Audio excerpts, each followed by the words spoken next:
Hello दोस्तों, नमस्कार। RJ Hindi कहानी में आपका बहुत बहुत स्वागत है। दोस्तों, कहानी का पूरा आनंद लेने के लिए वीडियो को लास्ट तक देखें। अगर कहानी पसंद आए तो कृपया चैनल को जरूर सब्सक्राइब करें और वीडियो को लाइक करें। तो दोस्तों चलिए शुरू करते हैं। अंजलि नाम था उसका। लड़कियों जैसी लड़की थी। चौके के दांत कुछ लंबे थे और रंग थोड़ा पक्का। देखने में बुरी ना लगती थी, लेकिन ना जाने के उसके मन मस्तिष्क में यह बात घर कर गई थी कि वह अन्य लड़कियों जैसी सुंदर नहीं है। इसलिए वो सबसे अलग थलग और कटी कटी रहती थी। ना किसी से बातचीत और ना किसी के साथ खेलना। माता पिता और भाई भी उसके साथ ज्यादा नहीं घुल मिल पाते थे। वो अकेली बैठी अपनी किताबों में ही खोई रहती थी। ऐसा भी नहीं था कि वो बहुत बड़ी स्कॉलर थी। आमतौर पर सामान्य नंबर लेकर ही पास होती थी। साथ के फ्लैट में अंजलि की हम उम्र सालू रहती थी। अपने नाम के अनुसार ही सुंदर और नाजुक सी। उसके कपड़े, जूते और बाल हमेशा साफ सुथरे और आकर्षक होते थे। जूनियर केजी से आज हाई स्कूल तक वे साथ साथ ही चलती आ रही थी।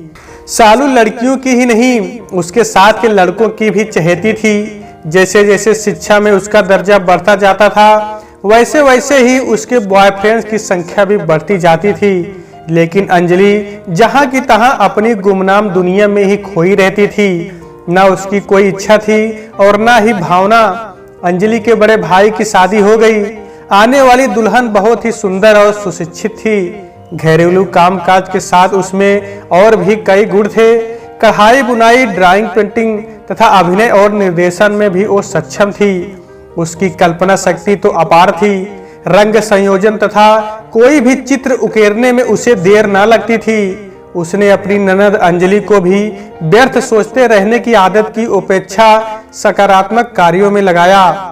उसकी उदासीनता को बनने संवरने और नए नए कपड़े पहनने की ओर आकर्षित किया। वो स्वयं भी नहा धोकर सजी धजी रहती थी और अंजलि को भी प्रोत्साहित करती थी। परिवार के साथ उसका व्यवहार भी बहुत आदरपूर्ण तथा भावनात्मक था। उसने आते ही घर का माहौल एक प्रकार से स्नेहपूर्ण तथा मधुर बना दिया था। पड़ोस में रहने वाली सालू की शादी हो गई। उसका पति भी उसी की तरह सुंदर, स्वस्थ तथा आकर्षक था। बैंक में पीओ की परीक्षा के समय दोनों की छोटी सी भेंट परीक्षा का परिणाम आने तक शादी के बंधन तक पहुंच गई और वहीं शहर की अलग अलग शाखाओं में नियुक्ति होने के साथ बैंक जाना और साथ रहना सोने में सुहागा जैसे था। सालू अपने माता पिता की इकलौती संतान थी। पति का घर भी पास था, इसलिए उसे दसों दिशाओं से खुशी मिली थी। ग्रेजुएशन के बाद अंजलि ने पढ़ाई छोड़ दी थी।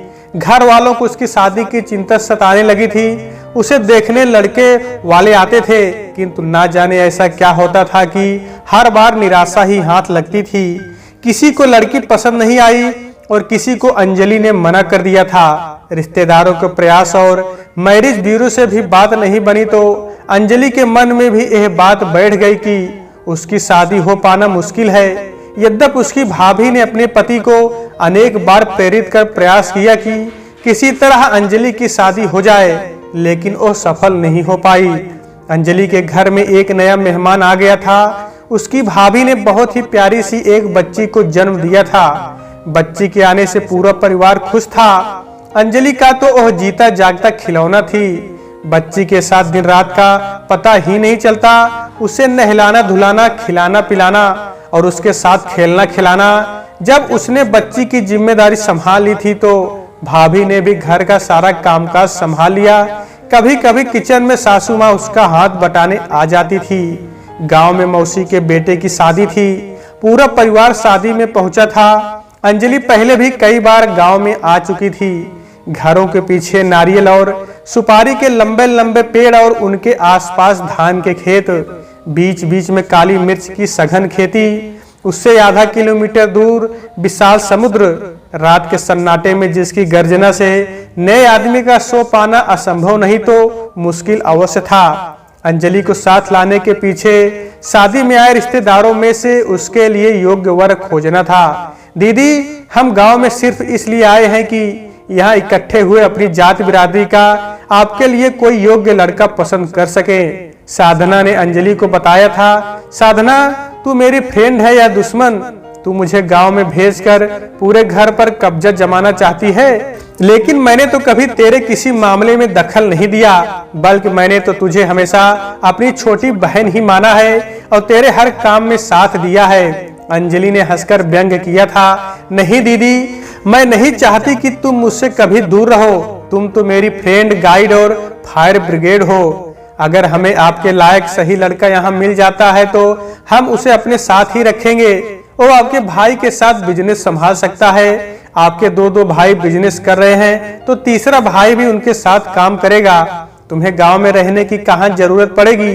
नहीं साधना, मेरी शादी करने की इच्छा ही नहीं है। वैसे भी मेरी उम्र अब शादी लायक नहीं है। शादी जैसी मेरी शक्ल ही होती तो अब तक मेरी शादी कब की हो चुकी होती। क्या उम्र नहीं है, आप मुझसे 1-2 साल बड़ी होगी। अगर मैं 23-24 की हूँ तो तुम ज्यादा से ज्यादा 25-26 की होगी।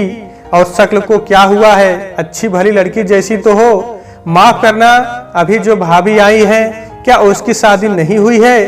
तुम मुझसे लाख गुना सुंदर और प्यारी हो। रंग तो 2 ही है, गोरा और काला, तीसरा कोई रंग दुनिया में नहीं है। और अगर किसी का है तो वह इंसान नहीं है। कैसी कैसी टेढ़ी मेढ़ी और उटपटांग लड़कियों की भी शादी होती है।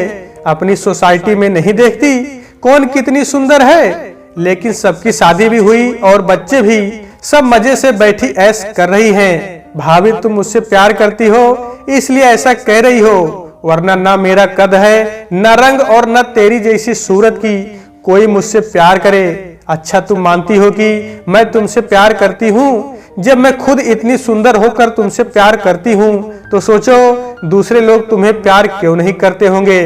या तुम्हें मुझसे ही शादी करनी है? मैं तुम्हारे भाई से बात कर लेती हूँ कि तुम मुझसे। साधना, मुझे लगता है तू आज मुझसे मार खाएगी। नहीं दीदी, एक काम भी आपके वश का नहीं है, क्योंकि किसी को मारने के लिए शरीर में ताकत होना बहुत जरूरी है। बताओ, आपके शरीर में चटक मटक या लोच है? आपने तो बूढ़ों की तरह सारे शौक, सारे अरमान, सारी उमंग जैसे किसी अंधेरे कमरे में बंद करके रख दिए हैं। जवानी के जोश जैसी कोई चीज नजर आती है आप में? लड़कियां बन संवर कर रहती हैं ताकि उन्हें देखकर लोग आहें भरे, सीटियां बजाएं या राह चलते उनसे बात करने की कोशिश करें। मुझे ये सब अच्छा नहीं लगता। यह छिछोरे लोगों का काम होता है, इसलिए किलो पक्का तेल पोत कर चिपकू बनी रहती हो। कपड़े भी बुढ़िया जैसे पहन कर रखती हो। ना जाने कौन से जमाने का फैशन है। आजकल लड़कियां मॉडर्न स्टाइल के स्लीवलेस टॉप और जीन्स प्लाजो पहनकर इठलाती हुई निकलती हैं तो लड़कों पर आग लगाती चलती हैं। तुम्हारे जैसा फिगर भी तो होना चाहिए। शरीर में चमक और फेस पर ग्लो भी तो जरूरी है कि नहीं है ना? चाहिए तो सब कुछ, मगर ये सब आएगा कहाँ से? हाथ पैर आप हिलाती नहीं, घूमने आप जाती नहीं, सड़क पार्क में आपको डर लगता है, बैठी रहो फिर किचन में घुसकर। भाभी, तुम मुझे डांट रही हो? नहीं, मैं आपको समझा रही हूँ, क्योंकि मैं आपसे प्यार करती हूँ और चाहती हूँ कि आपकी शादी हो और आपके नन्हे नन्हे प्यारे से बच्चे हो जो आकर मुझसे कहें कि मामी चॉकलेट दो ना। ये संभव नहीं है साधना। क्यों संभव नहीं है? क्या तुम लड़की नहीं हो? क्या तुम थर्ड जेंडर में से हो? नहीं साधना, ऐसा कुछ नहीं है, लेकिन मुझे डर लगता है। ये सब कैसे होगा? डर तो सभी को लगता है दीदी। सोच कर देखो, खाली डर या तकलीफ ही होती तो लड़कियां घर बार मान मर्यादा छोड़कर नहीं भागती और ये रोज रोज माँ बनती हैं, वो सब ना होता। भाभी, तुम मुझे फंसा रही हो। नहीं दीदी, मैं आपको जिंदगी से रूबरू करवा रही हूँ। शादी के बाद देखना, आपको कुछ और अच्छा लगेगा ही नहीं। माँ बाप, भाई बहन, खाना पीना, घूमना फिरना कुछ भी अच्छा नहीं लगेगा। बस मैं और मेरे हो, बाकी दुनिया गई तेल लेने। तुझे बहुत कुछ मालूम है साधना। हाँ दीदी, मैंने बहुत कुछ सीख लिया है। आपके भाई ने मुझे मास्टर डिग्री जो दे दी है। कहाँ है डिग्री? ये क्या है आपकी गोद में जीती जागती डिग्री? साधना, तुम बहुत समझदार और प्यारी हो। सारे घर वाले इसीलिए तुमसे प्यार करते हैं और तुम्हारी सारी बातें मानते हैं। तो दीदी, तुम भी मेरी बात मान लो और कल से मेरे साथ डांस क्लास ज्वाइन कर लो। 2 महीने में पेट और कमर की सारी चर्बी निकल जाएगी और आपके बाइसेप्स स्लिम होकर शाइन करने लगेंगे मछली की तरह। चलो, आज से मैं तुम्हारी स्टूडेंट हुई। जैसा तुम कहोगी वैसा ही मैं करूंगी। इसके लिए कोई फीस वगैरह देनी पड़ेगी क्या? हाँ, लेकिन उससे फीस नहीं, गुरु दक्षिणा कहते हैं और वो एडमिशन के टाइम पर नहीं फेयरवेल पर ली जाती है। गांव की शादी से निपटकर पूरा परिवार अपने घर लौट आया। अंजलि के योग्य कोई लड़का नहीं मिल पाया था। वे ढेर सारे सूखे नारियल और सुपारी लेकर घर आ गए। साधना सुबह 6 बजे उठकर पार्क में सैर को जाती थी। वहां से आकर वह घर के जरूरी काम बड़ी फुर्ती से निपटाती और काम पर जाने वालों का नाश्ता तथा टिफिन तैयार करती। उसके बाद सासू माँ और अंजलि को नाश्ता करवाकर स्वयं सिंगर बनकर ड्राइंग बुक लेकर रंगों और ब्रश से ऊंची सी उड़ान उड़ने की तैयारी करती। कुछ दिनों से अंजलि ने भी भाभी के साथ बैठना शुरू कर दिया था। एक दिन उसने एक कश्ती का चित्र बनाया जो सूर्यास्त के समय समुद्र के किनारे पर खड़ी थी। कश्ती में ना कोई सवार था और ना ही कहीं दूर दूर तक कोई उसकी प्रतीक्षा कर रहा था। समुद्र में भी कोई हलचल नहीं थी।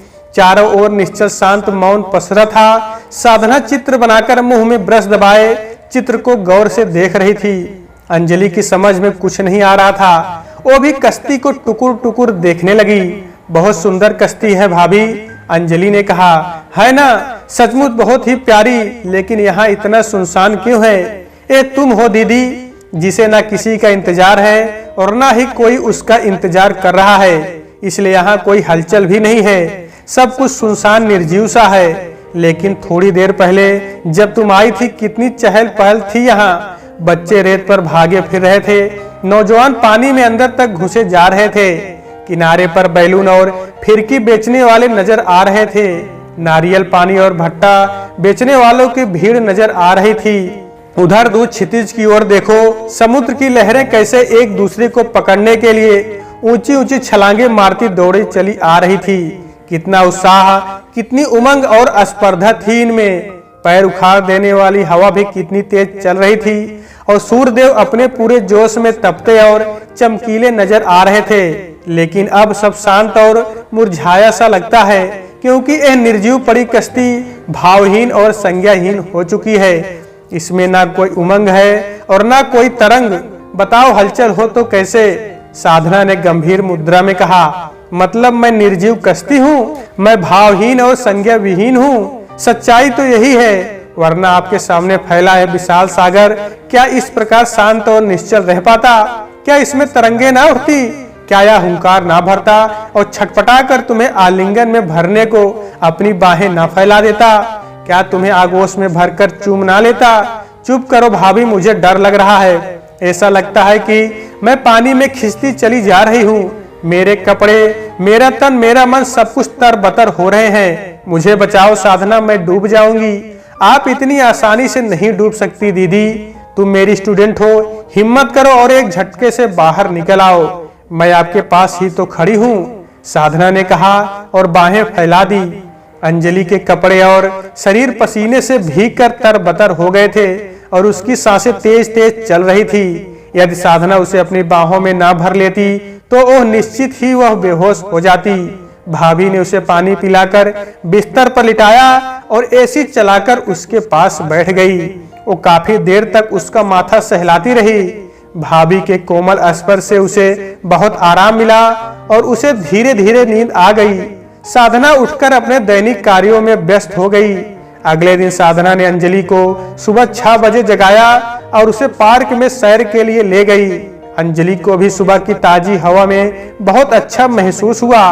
पार्क के ट्रैक पर 5 चक्कर लगाकर वह बैठ गई, लेकिन साधना ने अपने नियमानुसार पूरी एक्सरसाइज की और ट्रैक पर 5 राउंड दौड़ भी लगाई। वो पसीने से नहा गई थी। उसका चेहरा लाल झक और गुलाब की तरह खिला हुआ था। उसने नेवी ब्लू कलर का ट्रैक सूट और कमर पर ऑरेंज कलर की ओपन शर्ट बांधी हुई थी। पैरों में नाइकी के स्पोर्ट शूज पहनी हुई थी। वो बहुत ही सुंदर और आकर्षक लग रही थी। पास से गुजरने वाले चोरी छुपे उसे एक नजर देखकर तृप्त हो जाते थे। अंजलि का मन उसे देखकर गदगद हो गया और उसने मन ही मन उसकी जैसी बनने का संकल्प ले लिया। उसी दिन साधना उसे डांस क्लास लेकर गई और उसे डांस के कपड़े पहनाकर खुलकर डांस में भाग लेने को प्रोत्साहित किया। उसने अंजलि को समझाया कि हम इज्जत आबरू से पूरे कपड़े पहनकर यहाँ एक्सरसाइज करने आते हैं। हम कोई गलत काम नहीं कर रहे हैं, केवल अपने आप को फिट और तंदुरुस्त रखने के लिए डांस कर रहे हैं। हमारे घर वालों को जब इसमें कोई एतराज नहीं है तो हम लोगों की परवाह क्यों करें? जितना हमसे बन पड़े हमें स्वयं को खुश और तनाव मुक्त रखना चाहिए। अच्छे से अच्छा खाना और पहनना हमारा अधिकार है। अंजलि को भी उसकी बात में सच्चाई नजर आई और वो धीरे धीरे उसके रंग में रंगती चली गई। महीने भर में ही उसे अपने शरीर में स्फूर्ति और उत्साह का अनोखा चमत्कार नजर आने लगा। वो बिना किसी की मदद के स्वयं आगे बढ़कर प्रत्येक कार्य में भाग लेने लगी। जन्माष्टमी, गणपति उत्सव और नवरात्रि में अंजलि ने बढ़ चढ़कर भाग लिया। भाभी के साथ जाकर एक से एक नए कपड़े खरीद कर लाई और जैसा साधना ने चाहा वो भी उसी प्रकार प्रत्येक कार्यक्रम में भाग लेती रही। गरबा में तो उसका मन ऐसा लगा कि वो सबसे पहले मैदान में पहुंचकर झूमने लगती और बिना रुके बिना थके घंटों नाचती रहती। पसीने से तर होकर भी वो नाचती रहती। कौन उसके साथ है और कौन नहीं उसे तनिक भी ध्यान न रहता। कई एक तो उमंग और उत्साह के अतिरेक में भिन्न भिन्न पोज से स्वयं और दूसरों के फोटो और सेल्फी भी लेती जाती।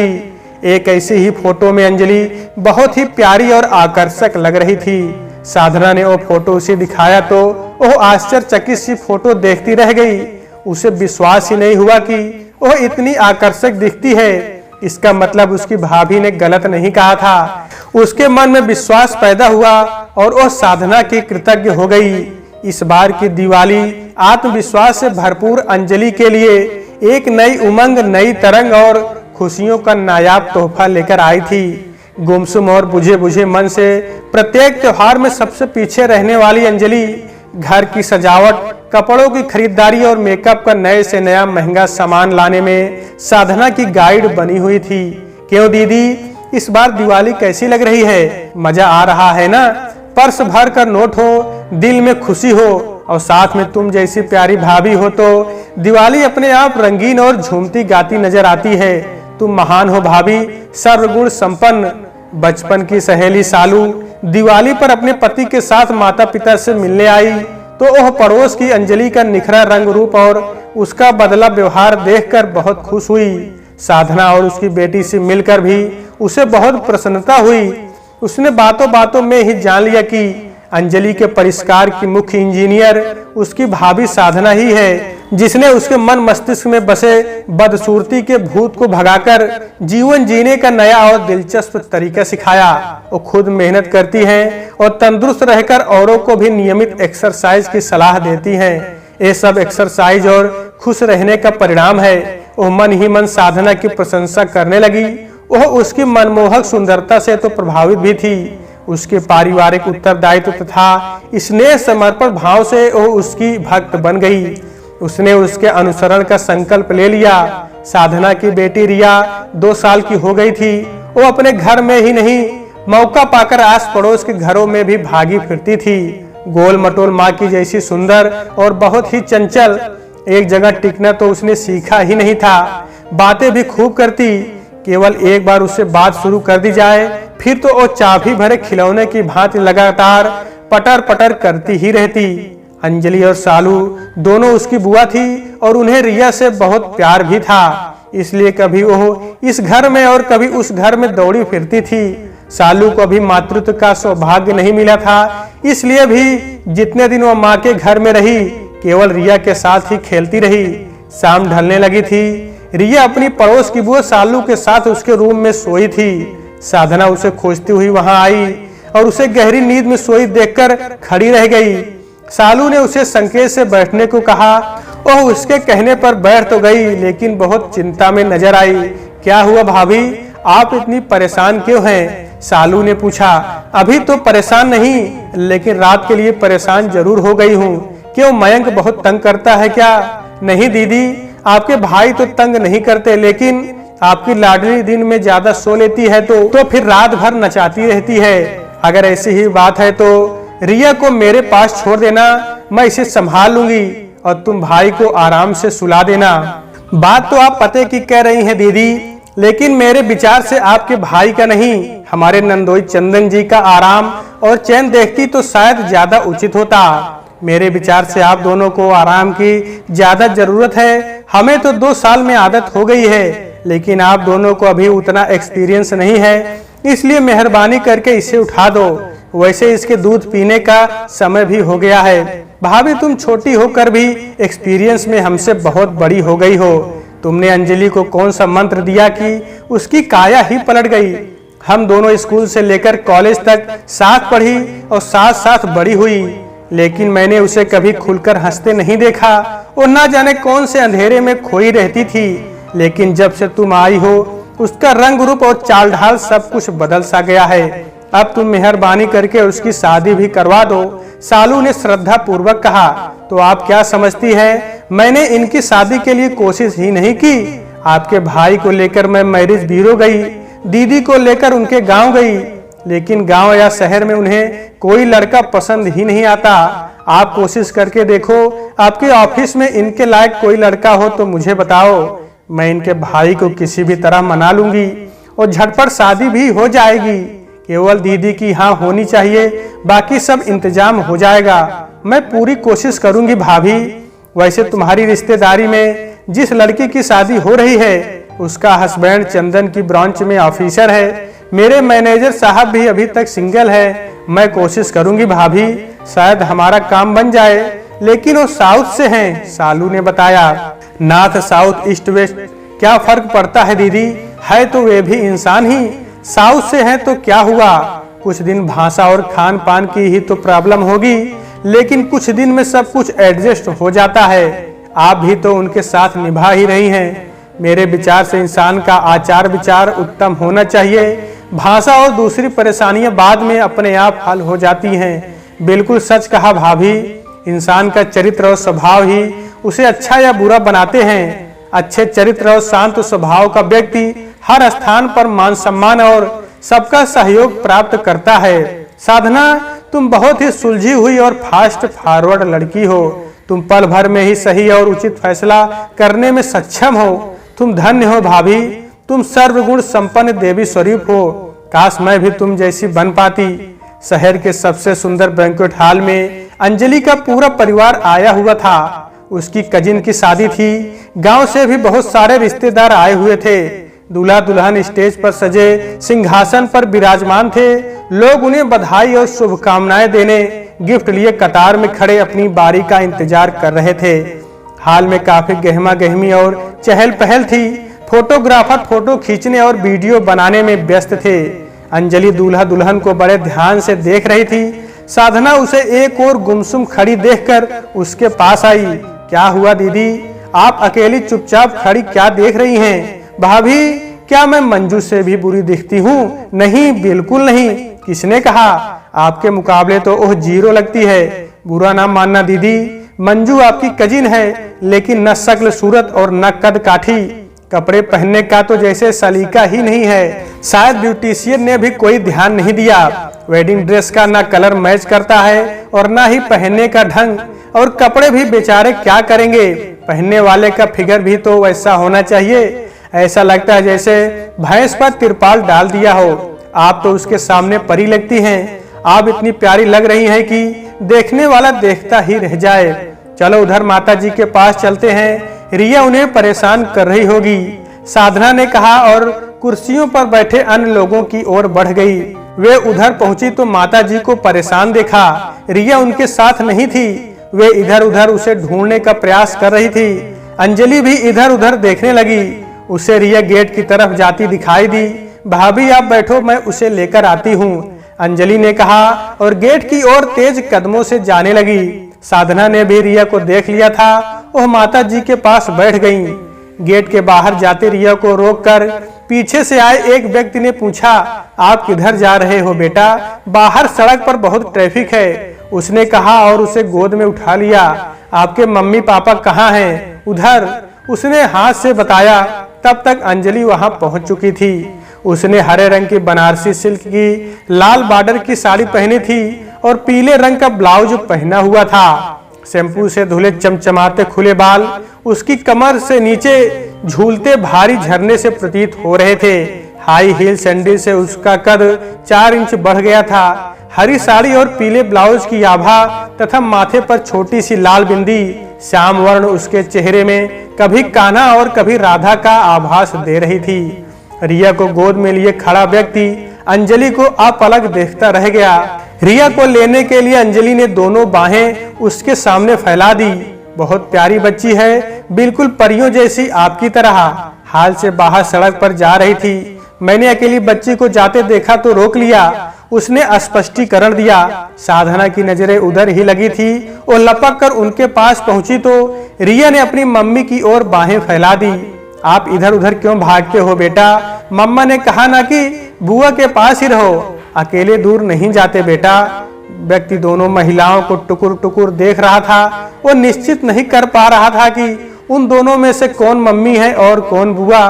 तभी सालू उन्हें देखकर अपने पति चंदन के साथ वहां पहुंची और उसने उन लोगों का परिचय करवाया। आप मिस्टर सुनील मेरे ब्रांच मैनेजर हैं और ये मेरी फ्रेंड मिस अंजलि और आप हमारी प्यारी भाभी साधना शर्मा।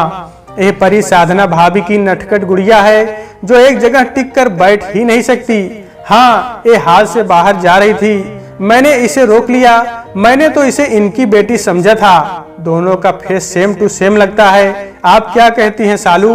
सुनील ने अंजलि की ओर देखते हुए कहा। वहां से आने के बाद सालू ने सुनील से कहा, इसने मेरे साथ ही ग्रेजुएशन किया था, लेकिन इसके दोनों भाई अच्छे बिजनेसमैन हैं, इसलिए नौकरी करना जरूरी नहीं समझा। खाता पीता परिवार है सर, इसे कहीं जाने की जरूरत ही नहीं पड़ी तो किससे बात की जाए, या कि आप ही सब सेटल करेंगी?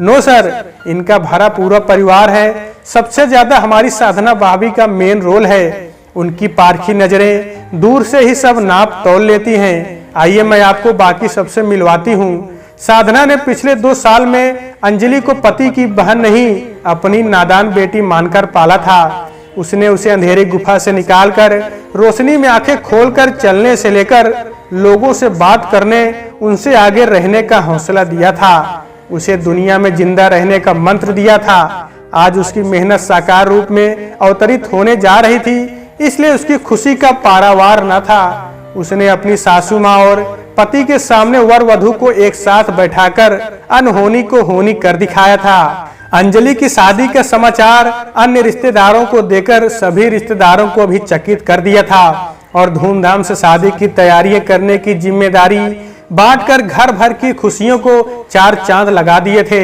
अंजलि अपनी भाभी की चतुराई और कर्मठता देखकर उसकी कृतज्ञ हुई जाती थी। जाड़े के मौसम में अंजलि की शादी बड़ी धूमधाम और भव्यता के साथ संपन्न हुई। गांव और शहर के सभी रिश्तेदारों ने इस शादी में बढ़ चढ़कर हिस्सा लिया। सालू और उसके पति चंदन के सभी स्टाफ मेंबर्स ने शादी में खूब धूम मचाई, जी भर नाचे और नव दंपति को ढेर सारे उपहार दिए।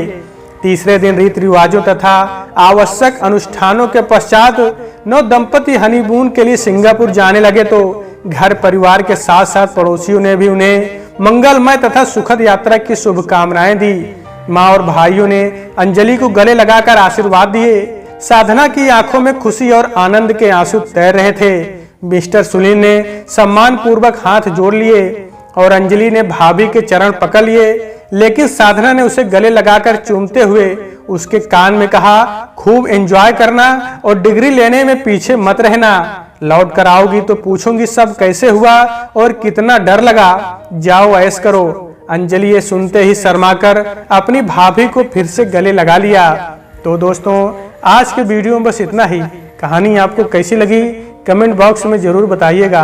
अगर कहानी पसंद आई है तो कृपया चैनल को जरूर सब्सक्राइब करें और वीडियो को लाइक करें। तो दोस्तों, आपसे फिर मिलते हैं अगले वीडियो में। तब तक के लिए नमस्कार।